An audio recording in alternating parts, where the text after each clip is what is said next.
everyone. Can you hear me? Yes. Yeah, my name is Evelyn. I think, thank you so much for that beautiful introduction, Maureen. And I must say, I was very, very humbled, being called by TED to speak to you guys today, because I believe, I don't think I'm special in any way, but I must have done something that really triggered them to invite me to come and speak here. So for that, I'm very proud. And so, like she said, I'm going to talk about a few things that have led, to my career the way it is today. And these are things that I've learned along the way, being a woman in technology, and what has really shaped the things that I've done, as I move on. And I will start with a story that pretty much started my career in technology. Not really started it, but that's when the world really started noticing. How many of you know the iNetwork? Yeah. So this is a magazine from 2006 that I'm holding right here. And it's a March-April issue that came out with the iNetwork. iNetwork is it's a body that really gives people platforms to share technologies, ICT in development, and advocacy issues. And so they have a platform on their website where they share all these things, and they have a mailing list that is really followed by most people in technology. I think if you've been in IT, you must know this space. And so in 2006, iNetwork came up and profiled me, something small in this magazine. This is me right here.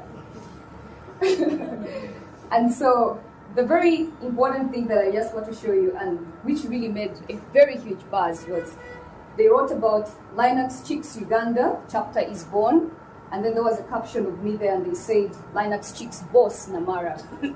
And I remember when this article came out, I had so many people asking, who's this Namara girl? Why is she talking about issues of women, especially in open source software?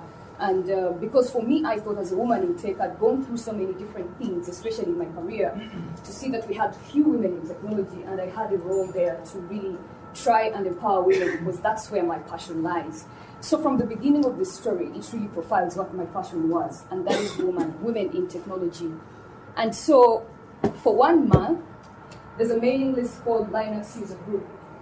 And these guys went on the web and they started talking about what's the fuss about women in technology? What is it about women in technology? Why are these guys coming up with Linux Chicks and all that? And it brought a lot of buzz, But many people really got to understand that there's so many issues that women really face in the technology world that they didn't know. And because I was in that space, it really helped me show people and really help them out. And I'm glad that some of the people that we started this chapter with are still here. It's now defunct Linux Chicks Africa, but we are not, because we believe in the power of technology, and we believe in the power of empowering girls and women. And so, so that's part of where it began. And then moving on, I've always had a passion of working with women. And so what I'm going to share with you are just 5 key issues that I really want to talk about, especially in terms of passion and following your passion in whatever you do. And the first one is really a question of what do you do? What do you do as a person? I believe each one of us has something that we do. If you love coding, that's your profession, you're a coder. If you're an engineer, maybe that's what you studied in school and that's what you are. If you're a lawyer, you studied law, and that's what defines you. But what do you do? What is something that you wake up each day in the morning to go out to do and feel so passionate about? And so that's the question I kept asking myself. I worked in a corporate world, of course, for about 4 years and plus, working for one of the pre-known telecommunication company here in Uganda. And I was their Unix administrator, and it was really good because I was starting from scratch. We were setting up systems. It was very, very lovely to do that kind of work. And I was a woman doing that. And so along the way, while I was doing that, I realized one thing.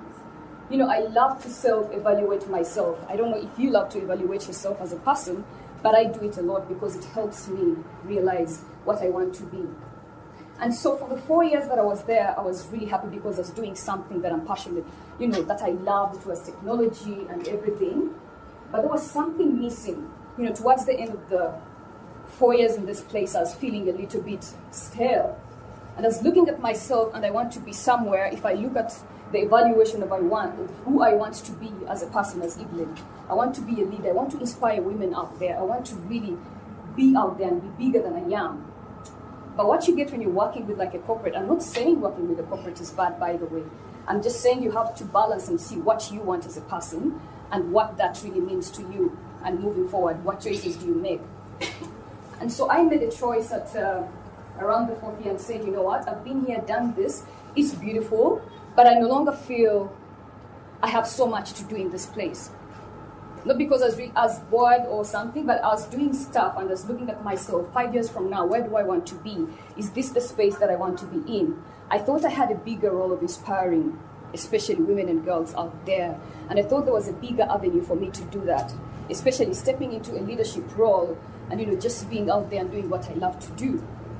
And so I started asking myself, so what are you doing? What's that thing that you really want to do? And so that when you go out there and do it, you'll feel fulfilled in life.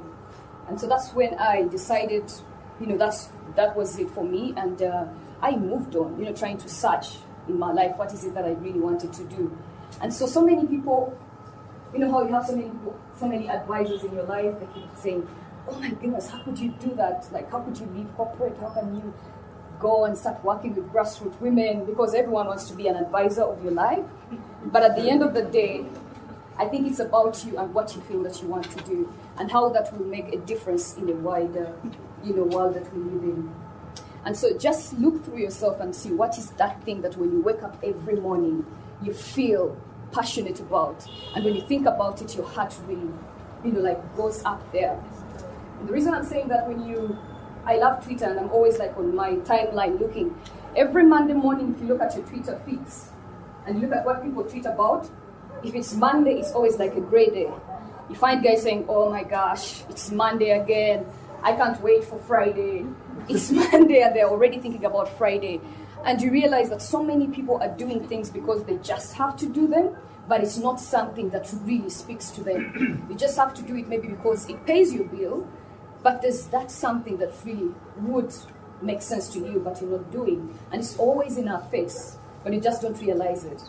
And so for me, I just said, you know what, I'll go out and find that one thing that really triggers me, and that's being out with the women and training them in a much broader way that I want to do. So it's about choosing and listening and figuring out what you want to do. And then the second thing I want to share with us is then how do you do it? So you figured out what you want to do. How do you then go ahead and say, okay, so this is what my passion is. This is what I really want to do. How do you do it? Because there's so many different ways that you do what you want to. And what differentiates like one company from another is really the details of when you have passion for something, the way you do it is much different from another person who's just doing a job. Okay? You're doing a job because you have to be paid, but if I'm doing a job because I have a passion for it, it's going to be different because those two will give you different results. And so that's another thing I really wanted. I was thinking about, so how do I do what I want to do? And in terms of uniqueness, you start looking at what will be the bigger, you know, the wider scope of what you want to do and how will it affect the different people that are looking at you. And so trying to figure out all those processes and what makes you uniquely different, what makes your model of whatever you want to do different, and going for it, pursuing it is that other thing that you need to figure out in your heart. And then the third thing, which is really the most important that I love, is why. Why do you do what you do every morning? If you woke up every day and you have to go to office, why are you doing whatever you're doing? I think businesses that are flourishing today is more about what's the cause behind what you're doing. That's what speaks to people more than actually what you're doing. Because the cause behind what you're doing is what speaks to people. They want to be able to say, oh, I love what she's doing because she's changing the life of someone else. I love what she's doing because I can relate to it. So what is that thing that you're doing and why are you really doing it? And so for me, when I wake up every day to go to work, I keep challenging myself and say, there's so many women out there that I need to empower. And if one woman just gives me a phone call and says, you know what, Evelyn, because of your program, I was able to send my child to school.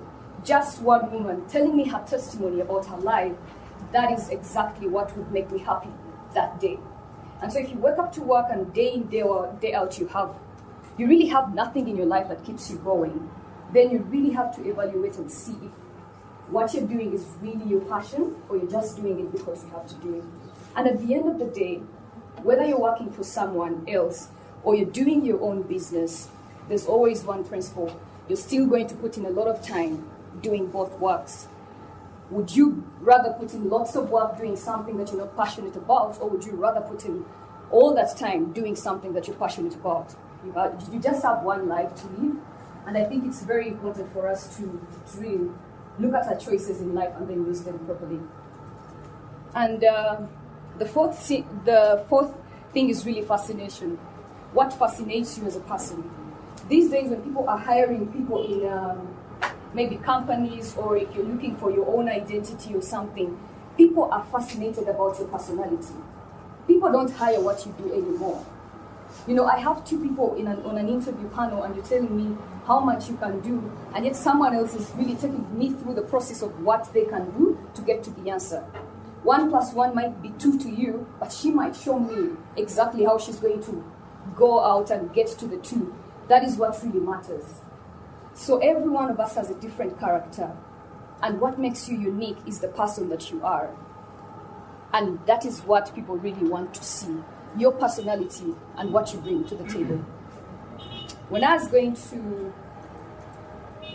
the advert for Solar Sister and I really wanted to go for it, I looked at myself and said, well, Evelyn, everything you're doing is really, everything that you've done in life is more about high tech. You've been setting up the systems and the servers, but in my mind, I really wanted to be out there and do something with communities and women, you know? So when I looked at this advert, I remember writing to the CEO and said, I might not be the kind of person that you're looking for. I don't have any business acumen, I don't have all these things, but what I have is this: I've got the passion to do what your work will be, and I am a person who really wants to learn this, and I want to do it. And at the end of the day, there might be so many CVs with people who are very able, but it's about your personality. Who are you and how do you present yourself? That really makes you different. So as you think about yourself, what do you bring to the table? That would be very helpful for you, even as you try to figure out what your passion is. And then lastly is it's about the knowing your cause. Once you know your cause, no matter how many things will come your way to try and shake you, you'll still go in and do your cause because you believe in it. You have a mission, and you know that your mission is to set up maybe something.